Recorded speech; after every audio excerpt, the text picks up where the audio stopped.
nós vamos conversar com o presidente da Associação dos Docentes da Unesp, a Dunesp, João Chaves. Bom dia, João. Bom dia, Glauco. Bom dia, Marilu. Uma grande honra estar participando com vocês desse programa. A satisfação é nossa.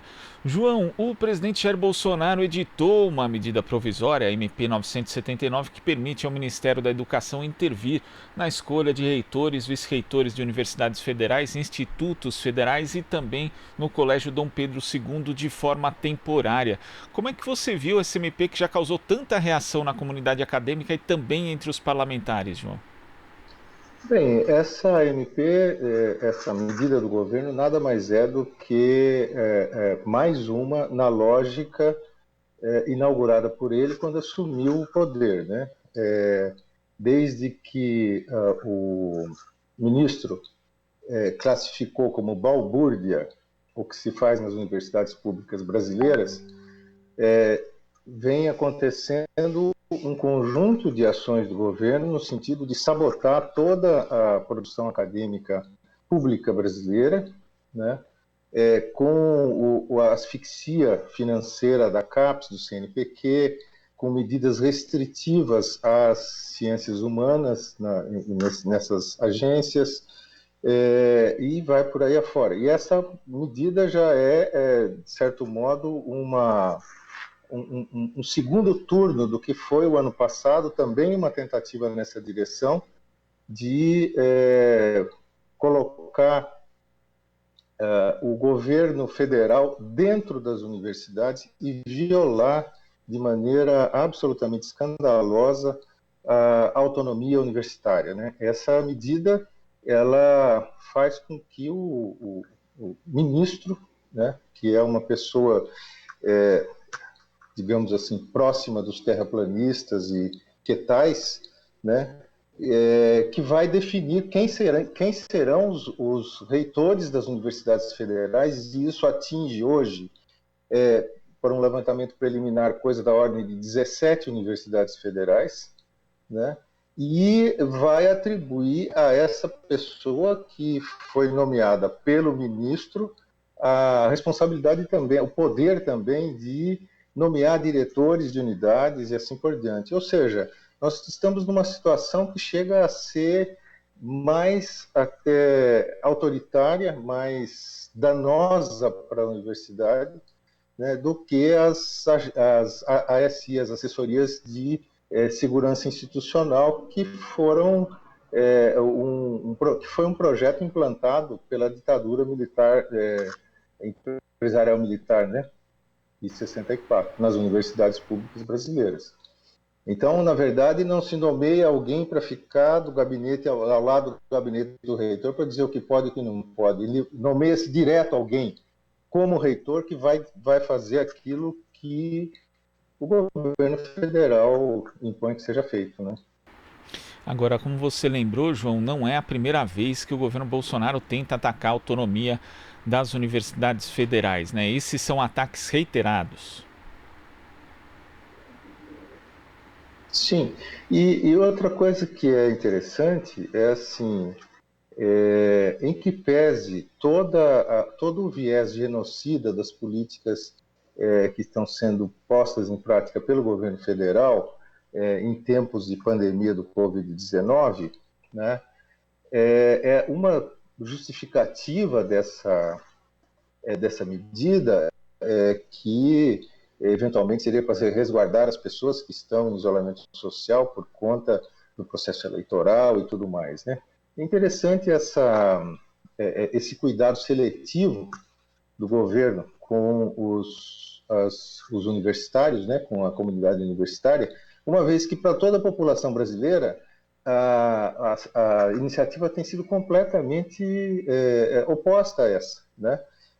O governo não tem dado as condições para que a esmagadora maioria da população brasileira possa ficar em isolamento social e, com isso, impedir que se alastre, né, o contágio do Covid-19. Né? O governo não tem dado condições para pequenos e microempresários, para trabalhadores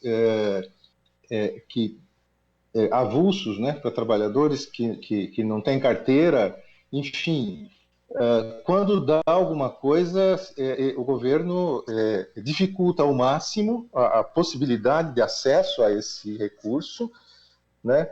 Ainda que um recurso extremamente limitado, né? Então, parece muito difícil acreditar nas razões do governo para isso, para fazer uma medida provisória desse naipe. Agora, a reação foi muito intensa, né, João? Tanto nas associações ligadas à comunidade acadêmica, como também no meio político. O próprio presidente da Câmara, Rodrigo Maia, falou a respeito da possível inconstitucionalidade da SMP e partidos políticos também ingressaram com uma ação pedindo que a SMP seja retirada, uma ação no Supremo Tribunal Federal. Quer dizer, a mobilização foi muito grande, as chances da SMP prosperar acabam se tornando bastante pequenas. Então, Glauco, eu espero que isso aconteça mesmo, porque além dos levantamentos que foram feitos sobre a possível inconstitucionalidade dessa medida, que parece evidente, né, na medida em que ela viola a autonomia universitária, né, a comunidade universitária aprendeu nesse tempo a ficar bastante alerta às iniciativas do governo. Então, as respostas têm sido mais rápidas e mais intensas.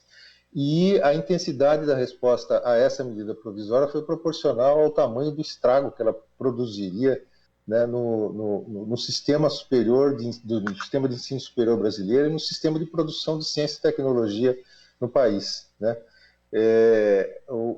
Com isso, as lideranças políticas, evidentemente, foram acionadas, e sensibilizaram com isso, compreenderam o tamanho do estrago que seria feito nas universidades e, se não me engano, cerca de 8 partidos políticos entraram com uma ação no Supremo solicitando a declaração de inconstitucionalidade dessa medida, né? Isto é muito auspicioso porque sinaliza que a probabilidade de que isto prospere é pequena, né? Também uma pesquisa do Senado, né, mostra que quase 90% das pessoas que responderam à pesquisa são contrárias a essa medida, né? Porque entendem que a autonomia universitária é um dispositivo fundamental para que as universidades públicas brasileiras tenham o nível de produção de ciência, tecnologia e pensamento crítico que tem hoje. E isso é fundamental para a soberania nacional. E essa alegação, né, de proteção da comunidade acadêmica, da comunidade escolar, além dessa contradição que você apontou, né, o mesmo governo que flexibiliza, que pede a flexibilização do isolamento social, que se mostra preocupado, entre aspas, tem também uma questão do processo de escolha virtual hoje ter sido adotado com sucesso em vários lugares, várias entidades, assembleias virtuais em sindicatos, o próprio Congresso Nacional votando de forma remota. Quer dizer, essa é uma medida absolutamente descabida, a justificativa é pior ainda, João. Sem dúvida. O que tem acontecido, em geral, não só no governo federal, mas em outras instâncias, como, por exemplo, dentro das universidades públicas paulistas, é uma tentativa dos gestores, né, de tentar resolver e de tentar apresentar soluções para questões extremamente complexas e cujas soluções só podem ser construídas a partir de uma reflexão coletiva, a partir de uma reflexão do conjunto de pessoas que estão envolvidas com essa questão. Não existe solução mágica que possa mitigar todos os efeitos da pandemia sobre nós, né? Com certeza, a pandemia, nós temos que admitir, nos trará prejuízos, né? O que se tem, ao que parece, o que tem presidido a reflexão dessas pessoas que têm decidido de maneira monocrática é um pouco a falsa dicotomia entre a contenção do alastramento do coronavírus ou do Covid-19 e a abertura da economia. Quer dizer, não há uma dicotomia entre essas coisas, né? Se for flexibilizado o isolamento social de maneira inadequada, terá que ser feito de novo uma quarentena.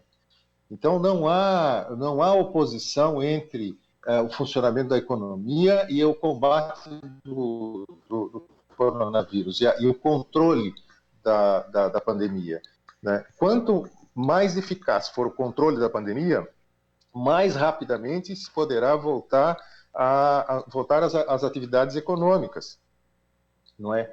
Então, essa falsa dicotomia acaba trazendo questões muito importantes que colocam em risco a vida das pessoas, né? Essa flexibilização que está acontecendo no estado de São Paulo e em vários estados, ela acontece, segundo a esmagadora maioria dos especialistas, de maneira muito prematura. Nós estamos ainda no processo de ascensão da curva de mortes, da curva de contaminação, né, e em que pese, eventualmente, em um ou outro lugar, a ocupação de leitos ter diminuído um pouquinho, a flexibilização pode explodir o número a demanda por leitos, né? Então, essas questões têm que ser resolvidas com ampla discussão com as pessoas que têm conhecimento a respeito, que têm experiência a respeito, que são os especialistas que a esmagadora maioria deles, para não dizer todos eles, estão nas nossas universidades e institutos de pesquisa públicos, não é? E que poderão ajudar a monitorar isso se forem ouvidos pelas autoridades, né? Então, inclusive, o funcionamento das universidades sofre bastante com esse tipo de medida do governo, que, de certo modo, sabota a dinâmica natural de produção do conhecimento de tecnologia e pensamento crítico nas universidades, que pode dar assessoria e pode dar sustentação para as políticas públicas que devem ser implementadas com todo cuidado durante o processo da pandemia, né? Tá certo, João. Queria agradecer a sua participação aqui no Jornal Brasil Atual e até a próxima.